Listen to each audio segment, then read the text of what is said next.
So when you first started, I imagine you're making this at home, right? You're making pupusas, or maybe it wasn't pupusas, maybe it was something else at home. It was it was pretty much when he would make soups, just all this different Salvadorian dishes. Yeah. The one thing we would go to her aunt's house to eat pupusas, and her aunt, she'd always make pupusas, and I had never tasted pupusas that way. I've only had gone to places or found people doing it in the streets, whatnot, restaurants, and I thought they were really good. But when I tried her aunt's, I was like, "Whoa, can you make?" I asked her if she can make this, and she's like, "Yeah, I can learn." And eventually, we started going to her aunt's to eat and watch her cook and whatnot. And we were originally just thinking of a way to Like start, a little like 10. to do a little pop up, Yeah, like a little 10 by 10 tent somewhere. Yeah. And then, did you do that? That was our idea. Well, we started looking into it, and it looked like for the most part we were thinking like, oh, we'll get into farmers markets and whatnot, and we started to realize that pupusas were already in farmers markets. There was ladies really? already So it was making already pupusas. a Yeah, market. Okay. a lot of ladies were already serving pupusas at farmers market.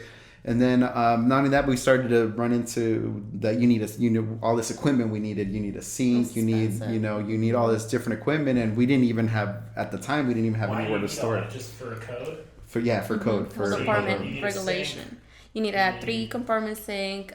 You need obviously the grilled, the hand wash station. The tent has to be fire. It's fire rated. Yes. So Even all the tent? that, yes, there has to be. Well, how many people actually? I mean, I've been to a lot of farmers markets. I've never seen anybody. For the farmers market that we wanted to go to is, like the ones from the city, like the city is involved, and from that, the city required for you to follow the step of the health department. And they probably check it too. Yes, and then they do. Got it. And we needed the K1 extinguisher, extinguisher, all that. Oh, so yeah. And at the end of the day, we saw the numbers. We're like, oh, whoa! Yeah, it's a big initial investment just for a pop up. How much was that? Well, just we were just a tent alone was the tent with the cover up was almost close to 10,000 now. Like comes out to with the whole thing. Yeah. The whole thing. Right?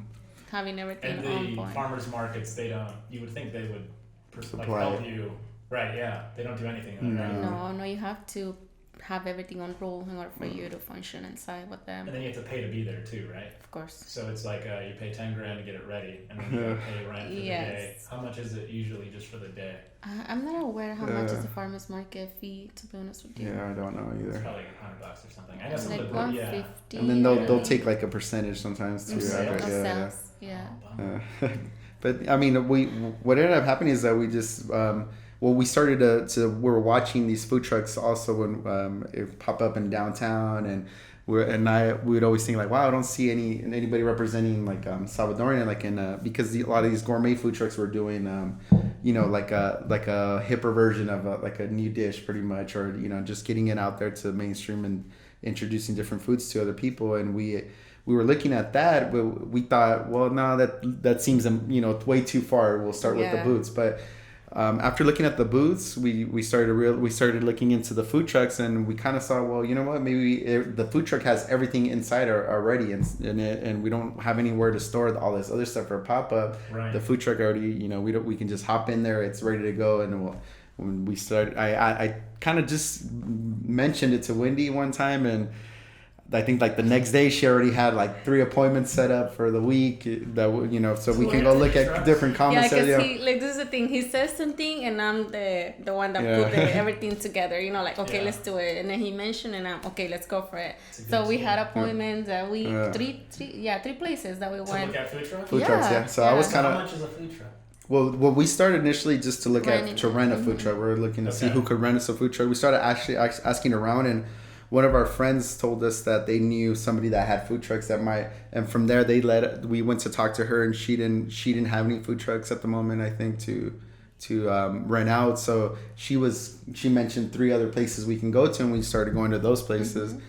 And it was just from one day to another, all of a sudden, okay, we're getting a food truck, and so what we initially did was rent out a small taco truck. It was an old looking little taco truck.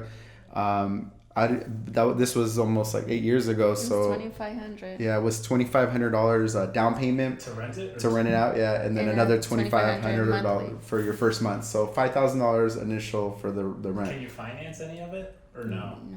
I mean, But it's still cheaper than 10 grand. yeah, that's how we Yes, looked at that's how it. We looked at it like, okay, we have $5,000.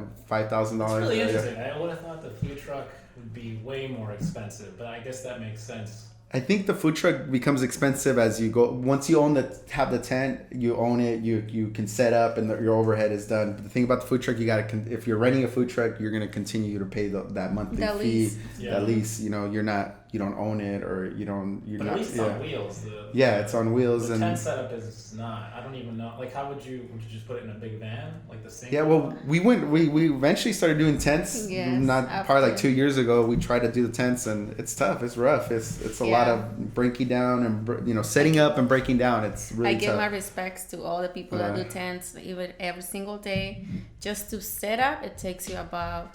It took us about 2 hours all the time to set up. Imagine just to clean everything, oils and everything. Oh my god.